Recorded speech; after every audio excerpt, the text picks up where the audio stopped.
Form 7 জমা দেওয়া নিয়ে মগরাতেও ধুন্ধুমার পরিস্থিতি। বিজেপি তৃণমূল হাতাহাতি। মগরা বিডিও অফিসে বিজেপি তৃণমূল ধস্তাধস্তিতে উত্তেজনা ছড়ায়। ফর্ম জমা দিতে বাধার অভিযোগ তৃণমূলের বিরুদ্ধে। পাল্টা বিক্ষোভ দেখায় বিজেপি। বিজেপি কর্মীদের তাড়া করে এলাকা ছাড়া করার অভিযোগ তৃণমূলের বিরুদ্ধে।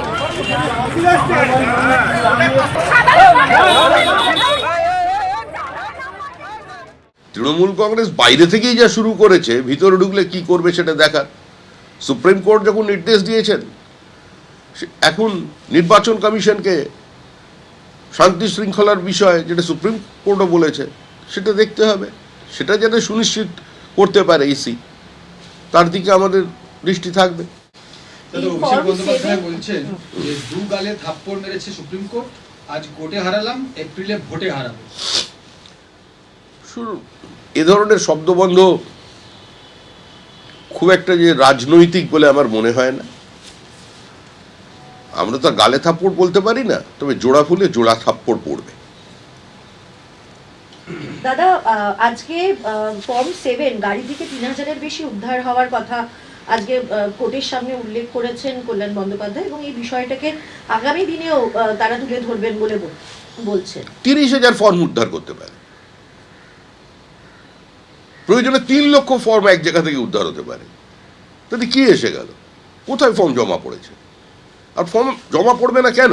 মুখ্যমন্ত্রী নিজের নির্বাচনী কেন্দ্রে কত মৃত ভোটারের নাম বাদ গেছে, কত ভোটার স্বর্গ থেকে উঠে, কত ভোটার কবর থেকে হেঁটে এতদিন ভোট দিয়ে যাচ্ছিল, তাদের তো এবার একটু বিশ্রাম দিতে হবে। তো সেই কাজের জন্যই তো এই এসআইআর, আর সেই প্রক্রিয়া বাধা দিচ্ছে তৃণমূল কংগ্রেস। দাদা, আজকে এই যে মামলার এখানে শুনানির সময় অ্যাডমিট কার্ডের একটি প্রসঙ্গ এসেছে। মাধ্যমিকের অ্যাডমিট কার্ড এবং বার্থ সার্টিফিকেট দুটোই গ্রহণ করা যায় কিনা সেই বিষয়টিকে খতিয়ে দেখার বা ভেবে দেখার পরামর্শ দেওয়া হয়েছে জাতীয় নির্বাচন কমিশনকে। এটা আপনারা কিভাবে ভেবে দেখুন, অ্যাডমিট কার্ডের বিষয়টা দেখুন, যে কোথায় ছাপা হয়েছে সেটাও দেখতে হবে ইসিকে, সুপ্রিম কোর্টকে। আর যেভাবে বার্থ সার্টিফিকেট মেলা খুলে দিয়েছিল বিভিন্ন সীমান্তবর্তী জেলার পঞ্চায়েতে, যেভাবে ফিরাদ হাকিম দাওয়াতে ইসলামের ধ্বনি দেওয়া আহ্বান জানানো, তিনি যেভাবে খুলে দিয়েছিলেন কলকাতা কর্পোরেশনের সামনে, 56 বছর, 66 বছর, 63 বছর সব লোকজন আসছেন বার্থ সার্টিফিকেট নিয়ে, তার সঙ্গে সঙ্গে পেয়ে যাচ্ছেন। এত দ্রুততার সঙ্গে, এত নিষ্ঠার সঙ্গে কলকাতা কর্পোরেশন এর আগে কোনোদিন কাজ করেনি। এর জন্য মেয়রকে অনেক অনেক অভিনন্দন। দাদা, অভিষেক বন্দ্যোপাধ্যায়ের বারাসাতে যে সভা ছিল, এই সভা শুরুর আগে একজন ব্যক্তি জয় শ্রীরাম স্লোগান দেন, তাকে ঘিরে ধরে বেধড়ক পেটানো হয় এবং তাকে শেষ পর্যন্ত জয় বাংলা বলিয়ে তবে তাকে ছাড়। এটা তো ধীরে ধীরে রামের দেশ থাকছে না, বাবরের দেশ হতে চলেছে। সুতরাং রাম পশ্চিমবঙ্গে ব্রাত্য, এখানে বাবরের মসজিদ তৈরি হবে। আমরা বারবার বলছি যে হুমায়ুন হচ্ছে প্ল্যান বি, হুমায়ুন কবির হচ্ছে তৃণমূলের বি টিম। তো সুতরাং উদ্দেশ্যটা তো এক, কর্মসূচি তো এক।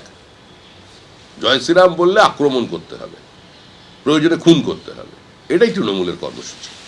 দাদা, প্রশান্ত বর্মন বিডিও, যিনি খুনের অভিযোগে অভিযুক্ত, আজকে তাকে আত্মসমর্পণ করতে বলেছে সর্বোচ্চ আদালত, কিন্তু এই প্রশ্নটা বারবার উঠছে যে কেন?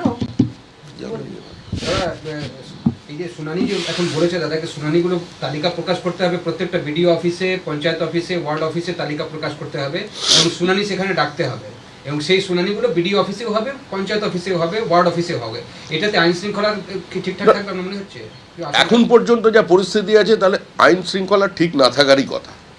এখন পর্যন্ত তৃণমূল কংগ্রেস যে আচরণ করেছে, এবং 12টি রাজ্যে এসআইআর চলছে, যেভাবে পশ্চিমবঙ্গে এসআইআর প্রক্রিয়াকে রক্তাক্ত করে দেওয়া হয়েছে, তারপরে এ ধরনের শুনানির ক্ষেত্রে কি হবে, কি হতে চলেছে, সেটা বাংলার মানুষ অন্তত বুঝতে পারছেন। তো এখানে প্রত্যেকের নিরাপত্তা দেওয়া এবং পুরো প্রক্রিয়াটাকে শান্তিপূর্ণ করা, মানুষকে ভয়মুক্ত করা, এটার দায়িত্ব কিন্তু নির্বাচন কমিশনকে নিতে হবে। আজকেও প্রচুর জায়গায় গন্ডগোল হচ্ছে দাদা, ঘিরে রেখেছে বিডিও অফিসগুলো, ফায়ার জ্বালানো হচ্ছে, বহু জায়গায় ঘিরে রাখা হবে, এটাই তো প্রক্রিয়া। আমরা কি বলছি যে আমরা ভোটার লিস্টে শুদ্ধিকরণ চাই, মৃত ভোটারের নাম বাদ যাক, রোহিঙ্গাদের নাম বাদ যাক, বাংলাদেশি জিহাদিদের নাম বাদ যাক, ভুয়ো ভোটারের নাম বাদ যাক। এটার জন্যই তো এসআইআর। আর তৃণমূল এদের নাম রাখতে চায়, ফলে তারাই এখন অনুপ্রাণিত হয়ে টায়ার জ্বালাচ্ছে, আক্রমণ করছে, বিভিন্ন ধর্মীয় বিভাজন তৈরি করা হচ্ছে, উত্তেজক ভাষণ চলেছে।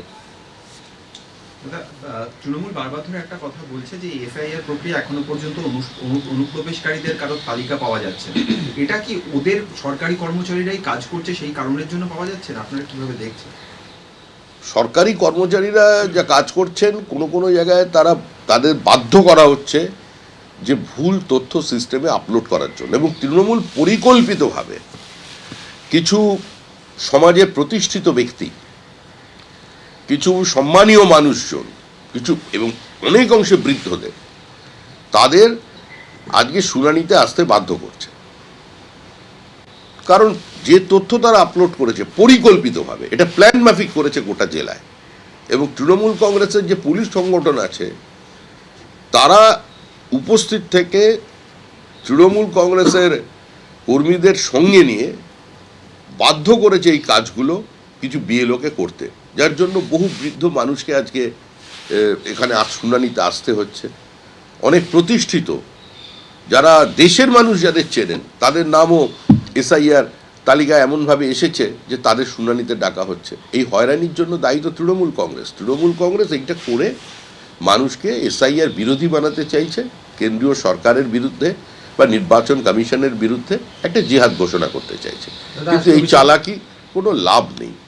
দাদা, আজকে অভিষেক বন্দ্যোপাধ্যায় বলেছেন যে যা যা চেয়েছিলাম মানুষের জন্য তাই তাই সুপ্রিম কোর্ট নির্দেশ দিয়েছে, আজ কোর্টে হারালাম বিজেপিকে, এপ্রিল মাসে ভোটে হারাবো। স্বপ্ন দেখা ভালো, স্বপ্ন দেখলে ঘুম ভালো হয় না, সরি, হ্যাঁ ঠিক আছে। স্বপ্ন দেখা ভালো, তাদের শরীর মন ভালো থাকে। যে কটা মাস তৃণমূল স্বপ্ন দেখতে চায়, স্বপ্ন দেখতে পারে। এটা বিজেপি তৃণমূলের বিষয় নয়।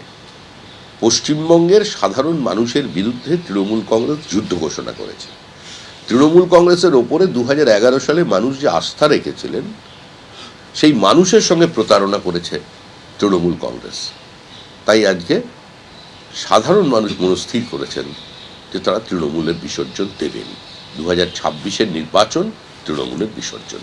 দাদা, আসানসোল, হুগলি বা মুর্শিদাবাদ সব জায়গাতেই দেখা যাচ্ছে এই এসআইআর নিয়ে কার্যত আজকে ধুন্ধুমার দিনভর, এবং মুর্শিদাবাদে বিজেপির যে নিয়ে আসা ফর্ম 7 সেটা পুড়িয়ে দেওয়া হয়েছে। দাবি করা হচ্ছে 27,000 ফর্ম ছিল। এই ঘটনা যদি ঘটতে থাকে বাংলায়, কিভাবে ভোট হবে? ভোট অনেক বাকি। নো এসআইআর নো ভোট, এইভাবে এসআইআর প্রক্রিয়াকে টেনে নিয়ে গেলে, এভাবে যদি ভুয়ো ভোটারের নাম, বাংলাদেশি অনুপ্রবেশকারীদের নাম, রোহিঙ্গাদের নাম ভোটার লিস্টে থেকে যায়, তাহলে আমরা নির্বাচন করতে দেব না। সুষ্ঠুভাবে নির্বাচন প্রক্রিয়া চালাতে হবে, সুষ্ঠুভাবে এসআইআরকে নিয়ে যেতে হবে, এবং তার জন্য প্রত্যেকটা রাজনৈতিক দলে, সে তৃণমূল কংগ্রেস, বিজেপি, সিপিএম, কংগ্রেস, যার যা অভিযোগপত্র আছে ফর্ম 7 সেটা জমা নিতে হবে। দাদা, আজকে নীতিন নবীন মনোনয়নপত্র জমা দিলেন আপনাদের পার্টির। তিনি কার্যকারী সভাপতি, নতুন সভাপতি হতে চলেছেন আগামীকাল ভোট গ্রহণ যদি হয়।